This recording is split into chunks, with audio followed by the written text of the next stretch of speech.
एक महीने का तो जैसे पता ही नहीं चला और मेरा दिल तो वहीं रह गया।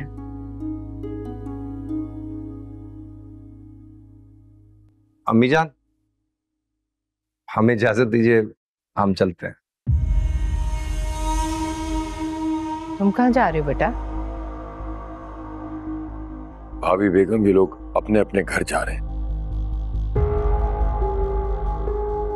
अपने घर? कहाँ?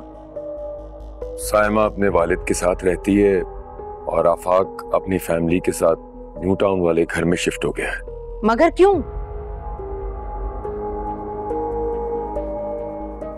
ये सब क्या हो रहा है आदम भाई? मुझे अपनी आंखों पर यकीन नहीं आ रहा। ये सब क्या है? भाभी बेगम, आप बहुत लंबे सफर से आई हैं, थक गई होंगी, कुछ देर आराम कर लें, हम इस मौजू पे तफसील से बात करेंगे। क्या? अम्मी जान, हम चलते हैं, इस पे फिर बात हो जाएगी। चलो बेटा, माजरत, माफी चाहता हूं।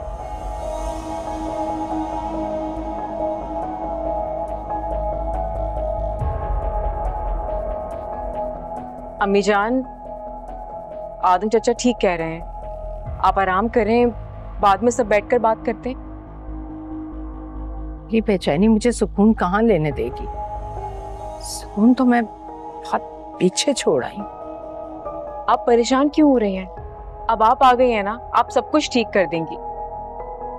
आप थोड़ा आराम करें, कमरे में चलें, फिर मैं सब बताती हूँ। आइए आइए।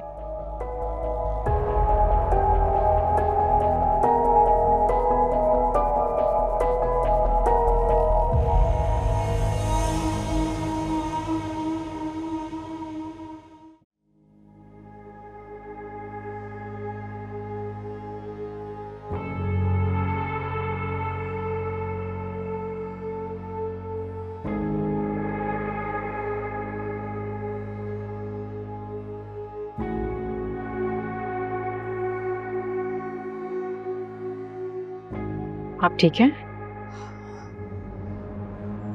आप आराम करें, मैं फिर आऊंगी। हया, तुम मेरे आराम की फिक्र मत करो। मुझे बताओ क्या हुआ है। मुझसे इंतजार नहीं हो रहा। आखिर ये सब माजरा क्या है?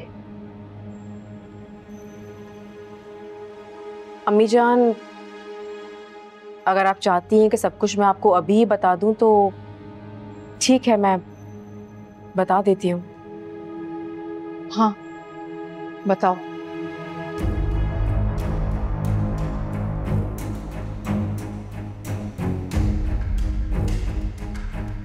क्या हुआ? क्या सोचने लगी तू? अम्मी जान, दरअसल समझ में नहीं आ रहा कि कहाँ से शुरू करूं। तुम मुझे परेशान कर रही हो, बताओ। अगर मेरी नज़र से बुनियादी तौर पर देखा जाए तो रिफत भाभी के रवैये की वजह से इस घर में बहुत बिगाड़ आया है। बहुत गलत फैसले किए हैं उन्होंने।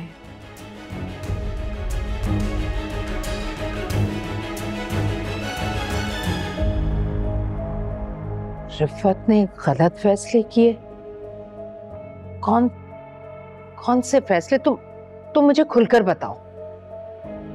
देखिए अम्मी जान, भाभी से आपने कहा था ना कि इस घर के लोगों की बातें घर से बाहर नहीं जानी चाहिए, और ये आपका हुक्म था। पता नहीं फिर ऐसा क्या हुआ कि आपके जाने के बाद वो बिल्कुल बदल गई और आपके इस हुक्म को अपने पैरों तले रोन दिया उन्होंने।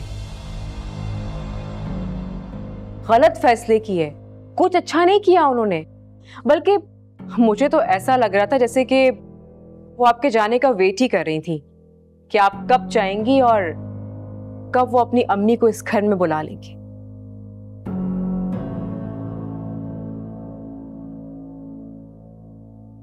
और सबसे अहम बात, रिफत भाभी और आफाक भाई का इस घर से जाना। आपको पता है, रोहान अपने लिए एक नए प्रोजेक्ट को डिजाइन कर रहा है और इसी तरह वो आफाक भाई और जरार भाई के लिए भी एक प्रोजेक्ट डिजाइन कर रहा है।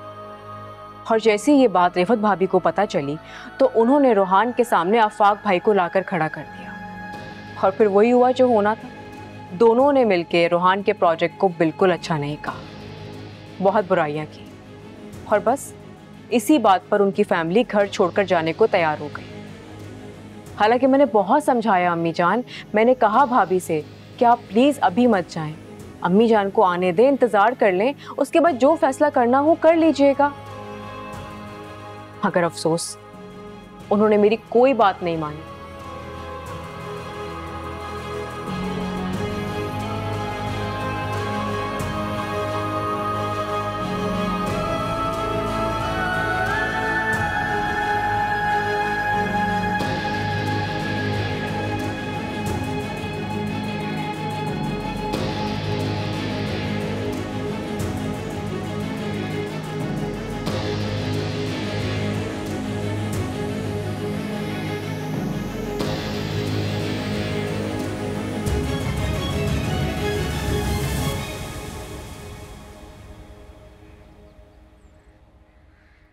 ये सब क्या है आदम भाई? किसी ने मुझे फोन क्यों नहीं किया? कम से कम आप ही मुझे बता देते। ये बात हुई थी, फिर इस बात पे इत्तेफाक हुआ कि आपको वहां परेशान नहीं किया जाए। इत्तेफाक? कैसी बातें कर रहे हैं आप? इत्तेफाक ही तो मुझे कहीं नजर नहीं आ रहा। बहुत बहुत दुखी हो गई हूं मैं। भाभी बेगम, मैंने इस बारे में बहुत सोचा है और इस नतीजे पे पहुंचा हूं कि इस मसले का हल सिर्फ आप ही निकाल सकती हैं। घर की कोई और औरत इस मसले को हल नहीं कर सकती। आप उन्हें बुलाएं, उनसे बात करें और इस मसले का कोई हल निकालें।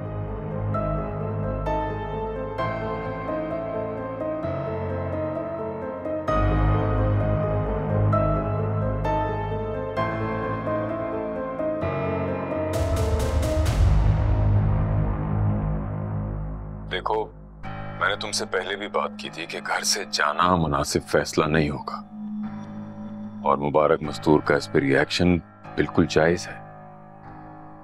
चाचा जान, आप जानते हैं कि उस वक्त जो मुझे ठीक लगा वही मैंने किया और मुझे यही उम्मीद है कि अम्मी जान मेरे उस फैसले को समझेंगी। भाभी बेगम ने सबको बुलाया है, वो एक ही नशिस्त में सबसे बात करेंगी, तो तुम्हारा यहाँ होना जरूरी होगा। मैंने उन्हें समझाया भी है कि अब तुम्हें घर आना होगा। तुम अपनी बात उनके सामने रखो, मुझे उम्मीद है कि तुम्हारा मसला हल हो जाएगा। आपको लगता है कि रोहान उनकी बात पे आमादा हो जाएगा? पहले भी उन्होंने फैसले मेरिट और हक की बुनियाद पे किए हैं और मुझे उम्मीद है कि अब भी वो ऐसा ही करेंगे। ठीक है चाचा जान, आप मुझे बता दीजिएगा, मैं अम्मी जान के हुक्म पे हाजिर हो जाऊंगा। ठीक है, अल्लाह हाफिज। अल्लाह हाफिज।